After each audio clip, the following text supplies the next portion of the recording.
Welcome to Seeking God. I have spent my life seeking answers to many questions regarding God. Where do I find God? Is Jesus the only way? Why do people feel one religion is better than the other? Why do we focus so much on these differences? What about the golden rule and loving thy neighbor? In my attempt to gain more clarity, I sat down with Dr. Maisha Hazzard and I asked her these questions. In this episode, I ask where I can find God.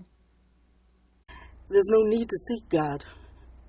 God is present in and as everything, and in and as everyone. And when we simply are in deep appreciation of this vast and glorious universe, we are already in that state of knowing that there is something within us that is greater than anything that appears in the visible world. We have a sense when you're looking out at the ocean, when you're standing on a mountaintop and you're looking at the beauty of this planet. There is a sense that, wow, there's a creative presence, there is an intelligence in this universe that is creating this. I don't know whether I would call it seeking. I would call it remembering. I would call it paying attention and being aware that there are connections between all of us and everything in the universe, that there is something to celebrate simply about the glory and the wonder of life. So there are people who are seeking God. I would say we seek a deeper understanding of who we are and how we fit in this universe. And as we do that, we discover that there is a presence that is right here within me, that is breathing in me and as me in every moment, because I breathe most often without a single conscious thought. And just that recognition that right now my eyes are blinking, right now my heart is beating, right now I'm breathing, and I don't have to consciously think about that. So there must be something that is in me and all the other 7 billion people on the planet that is a unifying presence, a unifying force. So I say we're seeking deeper understanding and not necessarily a thing called God. I believe that we inherit beliefs, not necessarily a knowing. And the beliefs are not all absolutely accurate. They are cultural. They are different in varying ways around the world.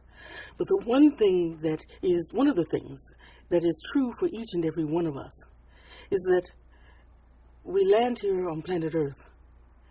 You know, we wake up and we open our eyes, we look around, we have these earthly experiences as human beings, and we do have the question, how did I get here? Now, we can do the biological explanation, and we know we came through our mother's womb, and we can talk about the contribution our father made and to our being born. But there is this wonderment about, wow, how did all of this happen? And just the questioning of that begins to take us on an inward journey of remembering that we existed before we got here. There was some aspect of us that existed before we landed in our mother's womb in a physical body. So I would say that when I talk about remembering, that comes from a sense that there is a divine spark seated in each and every one of us. It is the opening to the true self that we are, and it is the representation of our higher self, the greater aspect of us that knows who we really are. And so when I talk about remembering, I think of something that Dr. Alan Watts, a philosopher in the 20th century, who wrote a book called The Book on the Taboo Against Knowing Who You Are. And in it, in the first few chapters, he talks about how God is playing hide and seek with himself. I prefer to say hide and seek with itself, taking the gender aspect out of it. But the fact is that what he's saying there is that each one of us shows up as an emanation of the one thing that is, the one power, the one presence, the one life, the one source, the one substance, that source creator, that is the central intelligence in and behind everything that is. I feel home is in that place in our consciousness where we recognize that we are one with the all.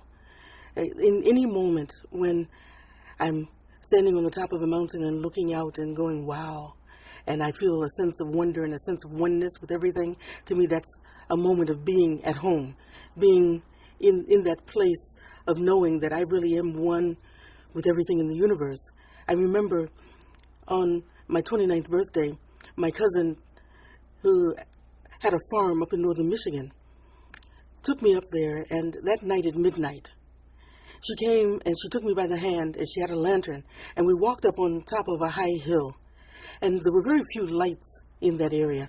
And so there was a moment when she turned the lantern off, and she looked up and she said, "Happy birthday, Maisha." And when I looked up, I was astounded by the clarity of the sky. I saw stars and other constellations that allowed me to see them where I could tell the ones that were closer and the ones that were farther away. And in that moment, I felt simultaneously minuscule, like, oh my God, I am nothing in the midst of all of this. And at the same time, I had this sense of being a citizen of the universe, not just a citizen of that place in Michigan or this planet Earth, but I realized, wow, I am one with all of this.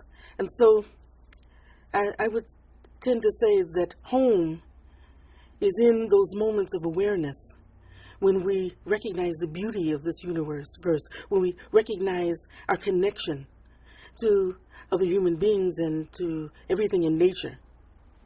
That's home to me.